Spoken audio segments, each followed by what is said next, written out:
Hey everyone, this is Kenzo from FutureProofers, and this is actually episode 1, and we're going to kick things off with a little bit of an introductory video to talk about what prompted me to start this channel and what we're going to be focused on during our time together.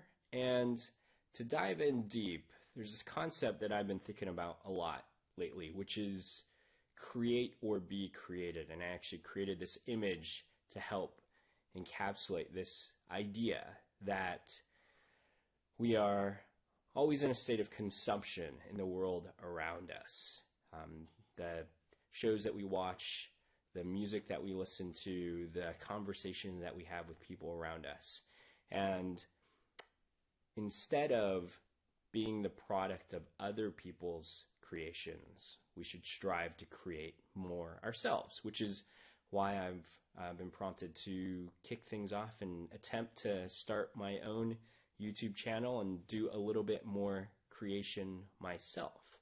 And so just to share a little bit more around my own personal interests and some of the things that I've consumed in the past year. If you're like me, spend hours and hours on YouTube, more than I'd like to admit every night.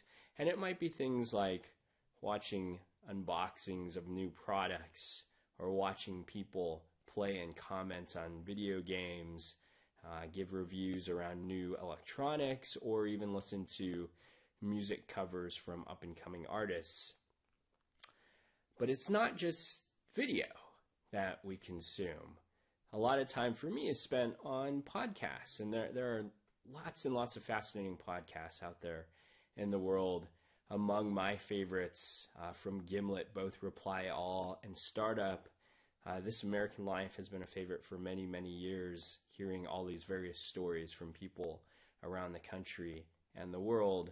Certainly Tim Ferriss and NPR's How I Built This, which is a relatively new one, and Freakonomics, just a wide variety of topics to consume with the spoken word as the primary medium. And all the time spent in the car or on the train on a commute, this is a nice way to have something playing in the background and tune things out. So certainly audio through podcasts has been really a high amount of consumption for me.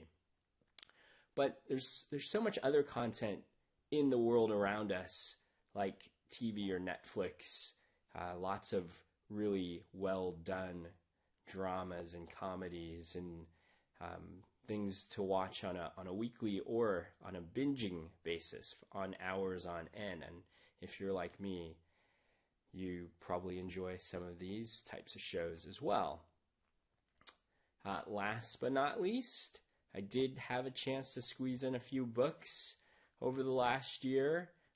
This is just a sampling. You can see there's less images here because it takes a lot longer to read books and get in deep amongst them. But we consume lots of information and media of all types.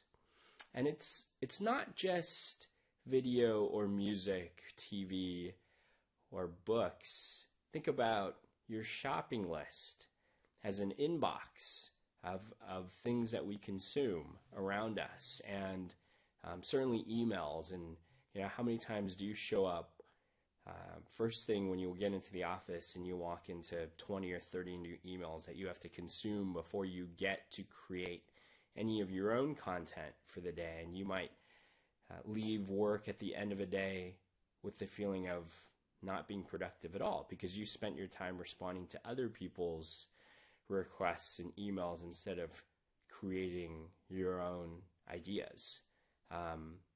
Something like a refrigerator being an inbox. That was actually a new idea for me, thinking about the things that you put in there, you work your way through and you consume over time. And you have to be careful of how much you put in there because there's waste if it spoils before you get to it. So things both like emails and your refrigerator have parallels in terms of the amount of waste that can be created because of too much filling up the space within. So, getting back to the TV and Westworld. Westworld is a show that consumed many hours this past fall, and I was sitting back week by week talking with the rest of my team around Westworld, and we found it all very fascinating to hear the storyline progress. And what really struck me was sitting within another group of friends and trying to talk about Westworld, and hearing this guy say, he watched a couple of episodes and didn't do it for him. He didn't continue. And I immediately wrote him off. Like, I immediately said, in my head at least, what's wrong with you? If you can't enjoy Westworld, it's like we can't be friends. And it's not right. But the point being that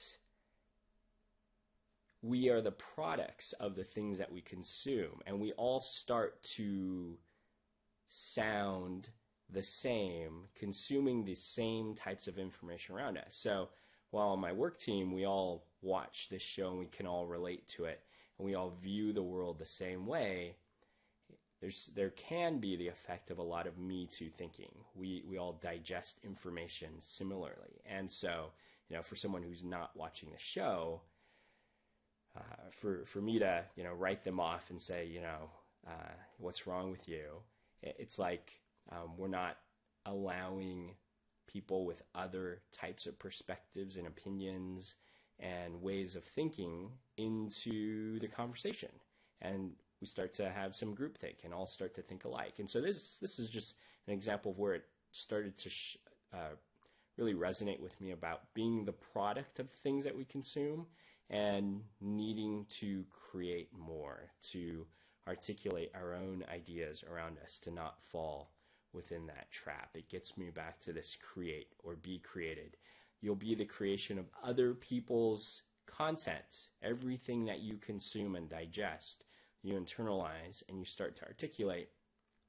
And if you don't spend enough time reflecting and trying to think of new ideas to stand up on your own, we have too much of this Me Too thinking. There's not enough originality within this world. So that's the point of trying to start off this YouTube channel.